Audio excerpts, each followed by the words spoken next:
In this video, I'm going to show how to draw whiskers in Graphite. Now my first tip is to take your time. You can see here that before I start a whisker, I'll usually have a bit of an experiment or like a dummy run where I'm moving my pencil without it coming in contact with the paper. Now what this is going to do is just give that reassurance that I've got my hand positioned correctly, that I know where that pencil is roughly going to be guided from the start and the stop point. Now I find here that I like to move my pencil not really slowly, but also I'm not rushing it to try to get these whiskers done as quickly as possible. Now the reason that I don't want to move my hand too slowly is I feel that I can actually create a bit more of a wobbly line. I want to have a bit more of the natural flow, but I'm not really trying to rush it, which can actually cause the whisker to be too straight. It can have a very harsh start and stop point as well. So being able to move the pencil slowly, I've got a little bit more control over how much pressure to apply to the pencil. Now the pressure to apply to the pencil is very important. The lighter pressure, you're going to get a fainter line and therefore in some cases a thinner line. Now this is also determined by how sharp your pencil is. So all of these factors are very important and it is going to be very individual to each type of whisker that we're drawing. Now the whiskers on the opposite side of the mouse's face, they were much lighter. They definitely had a little bit more of a subtlety to it. So I'm actually using the same set of techniques in terms of having a bit of a practice run first. I'm using very light pressure, more lighter than it was on the other side, but I may also need to switch to my lighter pencils. Now this could be using something such as a 2H instead of a HB or a 2B. Now by switching over to a 2H here, for example, I'm not having to emphasize as much concentration on the pressure applied to the pencil. So if you are newer to graphite or this is one element of the pencil technique that you find a little bit more challenging, then going with a lighter pencil such as this just gives us a little bit more of that reassurance that we don't have to require as much of the pressure in the first place. If I had continued with my darker graphite pencil that I was originally using for these whiskers, then I am going to have to make sure that I'm paying lots more attention to how much pressure is applied to that pencil. It can just overcomplicate that a little bit more and give us one extra thing to think about.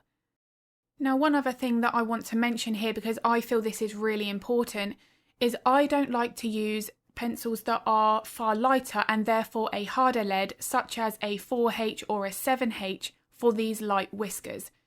The reason being is when those pencils are that much of a harder lead, we are going to have to use more pressure on that pencil to get that pencil stroke to be as visible. Now this is where the pencil technique, if more pressure is used, can be very difficult to create a lovely long, fine, but slightly curved line. The more pressure that's applied to a pencil, I personally feel that then we get a straighter, more rigid line. So for me, one of the biggest aspects of pencil technique when creating lines such as this is to always use light pressure.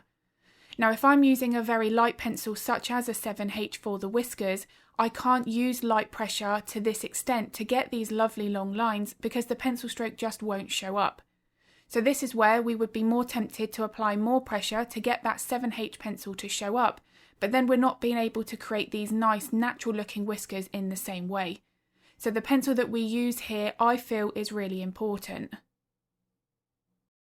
Now one part of this pencil technique that can make it a little bit trickier is if the first section of the whisker is darker. Now one way that we can fix that is by going over that same whisker with a darker pencil such as a HB, and that is what I do in this section of the tutorial in the next few seconds. Now one part of this technique that does make it easier is by using the same paper, a little bit of an offcut maybe, draw some whiskers on that bit of paper and then take a HB pencil and just practice by going over the first quarter of that pencil stroke you've drawn. This just provides us with that potential to practice, but on a separate bit of paper rather than the actual drawing that we may have spent hours, days or weeks completing. This just takes that element of hesitation out of it and we're more confident. Now we're here where I am still using my 2H pencil, I'm actually trying to extend these darker whiskers and add a little bit more of a lighter section to the end. So whether or not you are going to darken the base as I've just mentioned or lighten the ends of the whiskers, these same techniques apply. You can see there that before I added that lighter section, I made sure to add that 2H over the HB line first, so I had that right angle and curve so that the two separate lines didn't look like they were drawn at different times.